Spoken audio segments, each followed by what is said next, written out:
what's up? Oh, nothing much. Just drinking my water and on my TikTok. Fun fact, this is my older sister's shirt.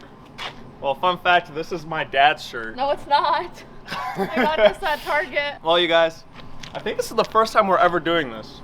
I think so. We're gonna kind of walk through our collection, if you want to call it. It's not really a collection, it's just the cars that we happen to have currently. We have a whole bunch of cars, and why not kind of walk through each of the cars and talk about their story, why we have them, when we got them, and the significance to us and the channel. Yeah, so it's just kind of like an update of an overall like what we got going on right now, because obviously we've had so many more cars in the past that we got rid of. Yeah, we had the Hellcat Swap Challenger that we did for Roadkill Nights last year. We had the wide body Frontier that Christina did for SEMA last year, and a whole bunch of other cars. The RSX and all this and that. And the RSX, so those are no longer with us anymore, unfortunately. Yeah. However, we are missing one car today from the squad. That is the 70 CUDA. Might as well start with that one since I'm on the subject. That's the car that got me into cars. It's that father-son story that you guys may know of. My dad bought that CUDA, a 1970 440 CUDA back in the 90s before I was born. And growing up, he would take me to the Dream Cruise, and that's what ultimately got me into cars. We still have that car till this day, and that's gonna be kind of a hand-me-down. He's gonna leave that car to me. I guess let's start on the Mustang, right? Yep, it's the first one on the list. It's the first one on the list, and this is the car that kind of started it for both of us. So I'm gonna hop in back of the camera, Christina's gonna hop in back of the camera. We're gonna kind of alternate and take turns going down the list of cars and just talking about them real quickly. First things first is the Mustang. That's kind of the car that started it for both of us. When we met, Christina didn't have a car, and I had just got this Mustang when I had turned 17 years old. It was my first car that I bought with my own money. So it means a lot to me, of course. It's my first car, and it's the car that we kind of got to know each other in. We did eventually end up chrome wrapping this car along with Christina's first car, which is actually still here. That has a very interesting story, and a lot of you may know it. But we did chrome wrap it. It was initially Kona Blue from the factory, and then after the chrome wrap, we did this green wrap on the car. Eventually, I got a little sick of it because it was 305 horsepower, which is plenty of power for a new driver. But it is a V6, the 3.7 liter. I absolutely love the platform, love the engine, but I needed a little bit more. So I bought a supercharger off of a 2015 and up Mustang. I actually retrofitted it to this year. So I had to kind of fabricate some of the charge pipes and reroute some of the piping. But now it's making like 500 wheel, and it's pretty badass. I also forgot to mention, the car has been sitting for like close to a year, just like untouched. So it's been outside in the rain. It's super filthy. The wrap is peeling, so it needs a lot of work. After I'm done on the other builds, this one's gonna get some much needed TLC. So that's the Mustang for you guys. And I feel like this is probably the most mature build we have in this fleet, Yeah, I would say. Yeah, I would say so. Yeah, let's move on. Let's move on. So right next to the Pro-charged Mustang that's making I don't know how much horsepower to the wheel, we have the pink Mitsubishi Eclipse. It's a 2003 Mitsubishi Eclipse that, long story short, when my older sister took a month-long trip to Europe because she wanted to go see my cousins there, I decided to sell her old car, which was a 2006 Ford Fusion, I believe. I sold it. I barely got any money off of it because it was pretty high mileage, pretty broken down. I ended up getting a really good deal on this, and obviously it did not look nowhere near to what it looks like now when I first purchased it. So throughout that month, I started modifying it, wrapping it, putting new wheels on it, added a front lip, try to make it, give it kind of a Fast and Furious style when it comes to certain aero and like the vibe, because the interior is completely done as well. But I didn't want to make it too much, and she ended up absolutely loving it. So this is what it looks like now. It does need a lot of work currently, so that is going to be for another video series. I have to rewrap a lot of areas because I was in a rush when I first worked on it, and I am definitely getting lowering springs. They're coming in the mail, I promise. That is going to be a video as well. And there are some future plans for this car that I can't quite say yet because Christina will yell at me, but there's going to be something interesting that she's doing with this car that we've never done before on this channel. So sure. Yeah, so stay tuned for that. And then yeah, up next is your baby. This is my baby. This is my first car, but yeah, you... So then right next to my older sister's car, excuse me, is a half chrome, half green, half painted car, a 350Z. So a story on this one. This was my first project car that I purchased with my own money. I actually used part of my scholarship money to purchase this car when I was in college. It was around 2018, 2019. And this is like my biggest baby right here, because this is also what started TikTok for me. I started making videos on the car and just me learning, breaking things, trying to, you know, fix certain stuff. So this is what helped me grow and become what I am today.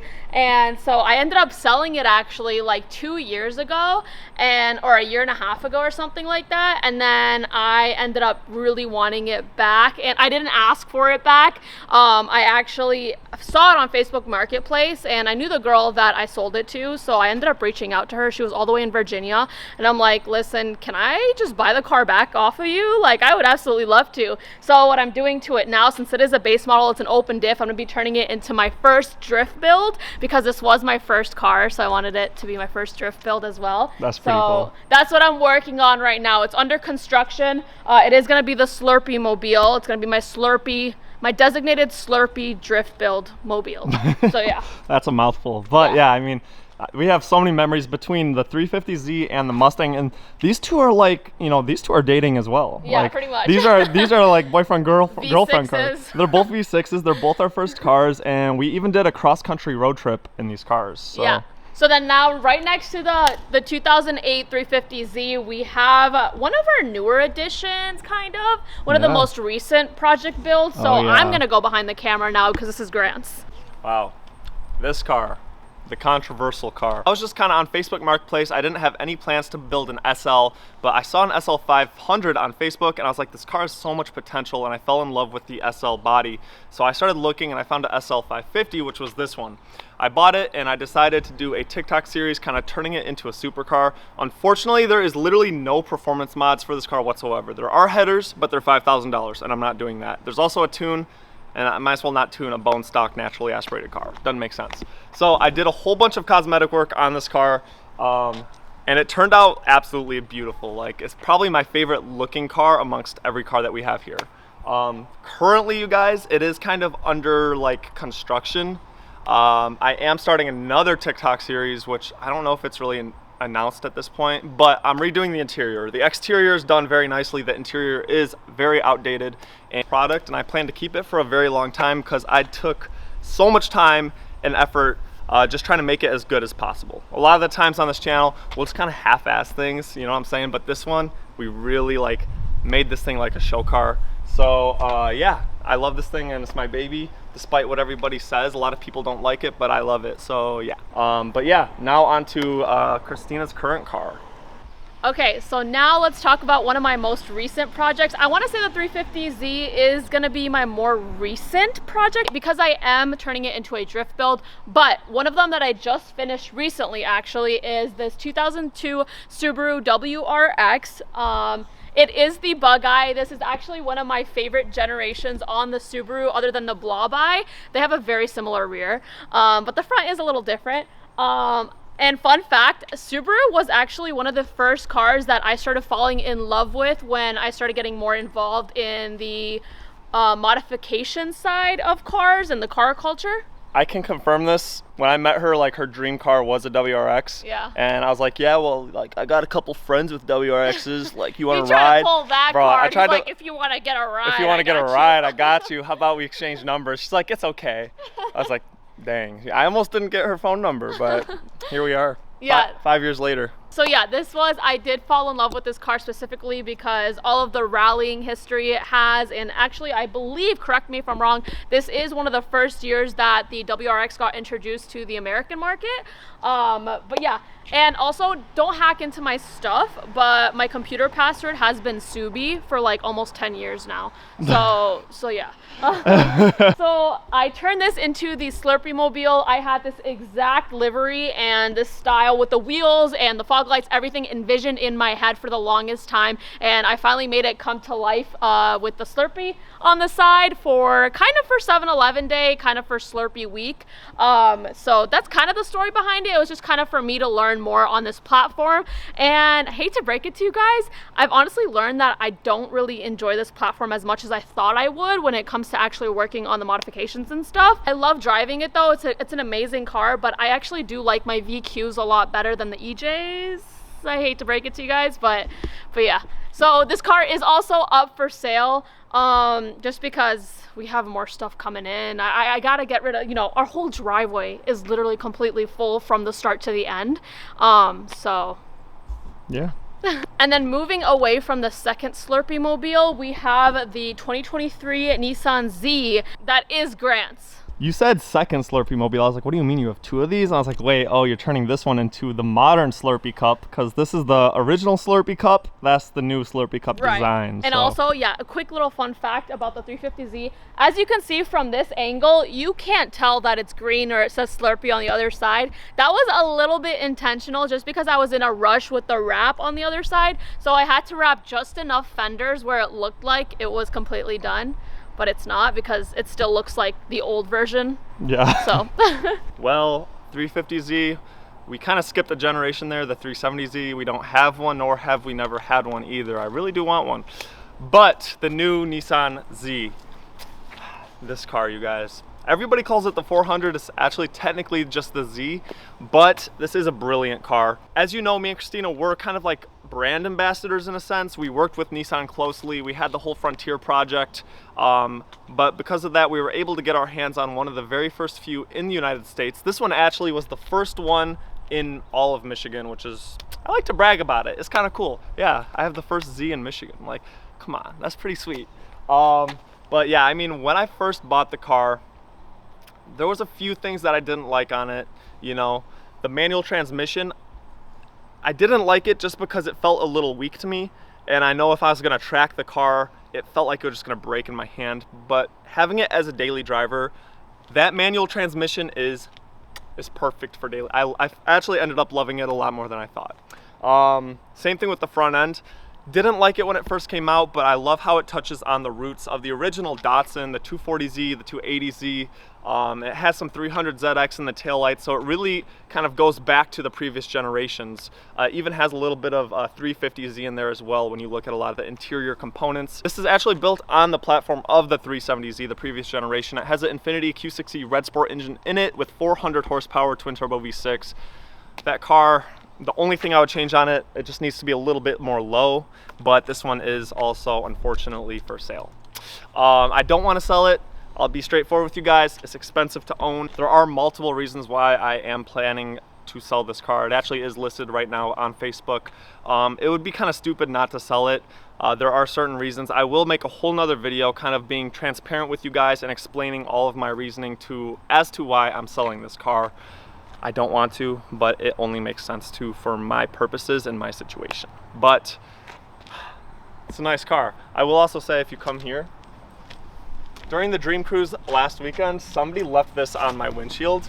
They left it right here, and it says, I know it's a different color, but still a Z. I thought it was a parking ticket because I did park illegally. And I was like, oh no, and then I got up to the car and it was a Hot Wheels of my own car, which is, thank you whoever left it. You're like, that's awesome.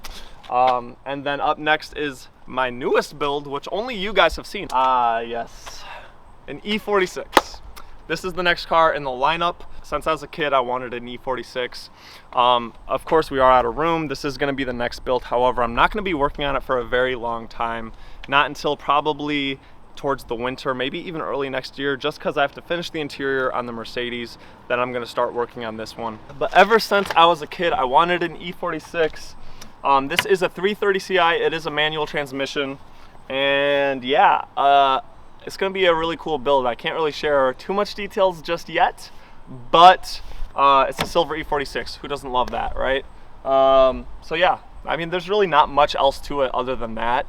I am gonna be doing cosmetic and performance mods to this vehicle. Like, what else is there to share about it? Do you know of anything else to share about it? No. Like, it's like, all right, yeah, I think that's about it.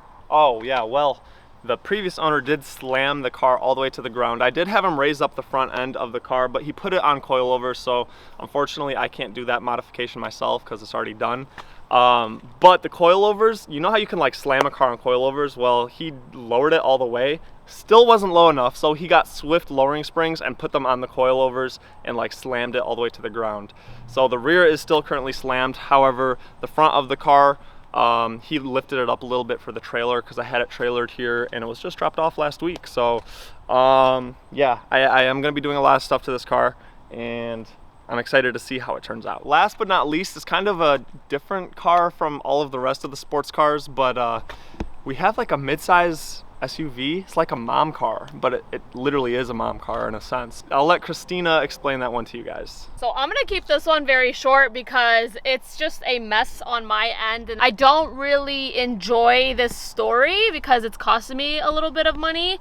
But long story short, I turned in my mom's Cadillac XT4 that I surprised her with 3 years ago. It was a lease because I couldn't afford to purchase it at the time, and it just didn't make sense for me to buy out the lease just because my buyout price was a lot more than what the car was actually worth. So it was completely upside down. Turned that car in, ended up getting this this 2018 Mercedes GLA 250, thinking she would absolutely love it because it has pretty much all the features that she would need in a car, but she actually ended up not liking it. It was just way too small for her. I had a lot of issues with the vehicle itself, but now it is fully fixed. There was just a lot of boost leaks and turbo issues, but everything's straightened out. So I do have this listed for sale, but I am driving it around right now until someone ends up buying it. But yeah, so I ended up buying my mom a 2021 GMC Terrain. I ended up buying that altogether because I just did not want to deal with these issues anymore. And now she's happy, and I am happy that she's in a safe car. She's going to work and she's completely fine in that car. So yeah. So that's the story with this one. Well, there are 2 more cars here in the end of the line that are kind of hidden. Tanya didn't want to feel left out when we got her in here with her new car, and Rita, the cousin, also decided to pull up as well. Let me end it off with these last 2 cars. Long story short, this is Tanya's new daily. I ended up buying it for her just because the Mitsubishi needs a lot of more work and there's other stuff coming up with that car. So I bought this for her. It's a 2015 Chevy Cruze LT. Gets the job done. Pretty good. And my cousin's Camry that she drives back and forth from Canada to see us. That's all. That's it. Yeah. That's the entire collection, you guys. There's a whole bunch of cars. And remember, you guys, if you do want to see more of the builds, Christina does have a really big build planned that's going to kind of trump all of these cars. But so yeah, that's pretty much it. I hope you guys really enjoyed kind of just a quick story behind every single vehicle, just so we can give you guys a little idea on like what these cars mean to us. We're not just buying them and throwing them away. We're both super grateful to be able to afford this many cars. I feel like at this age, I also feel like I could probably afford a lot more if I didn't buy a house. But yeah, she did buy this whole entire house at 22 years old. We are both 22. But yeah, she bought this whole house, and yeah, you probably could have bought like 10 more cars with that money, but you decided to help your family out, which I think is an absolutely amazing thing. And words can't even put that, depict, you know, how amazing that really is. Oh, for sure. And you know, I could sit here and be frustrated and say, wow, like all these people like already have a roof under their head, and like they're able to like just take the money that they make and put it towards their cars. Like a Lamborghini and Ferrari and all this at like 22. Well, they have everything supplied. I just want to say that like we all start from somewhere, and you know, my starting point is just probably a little bit lower than some others. Some probably have it a little bit lower than me or higher than me. It is what it is. We all have a different starting line and a different finishing line. Amen to that. So I appreciate you guys just supporting us, and there's so much more to come, and I'm so excited. I'm just so happy to be filming again, and we're chilling. We're chilling. We are. And on that note, you guys, want to thank you guys again for tuning in, and we'll catch you in the next vlog. Peace. So.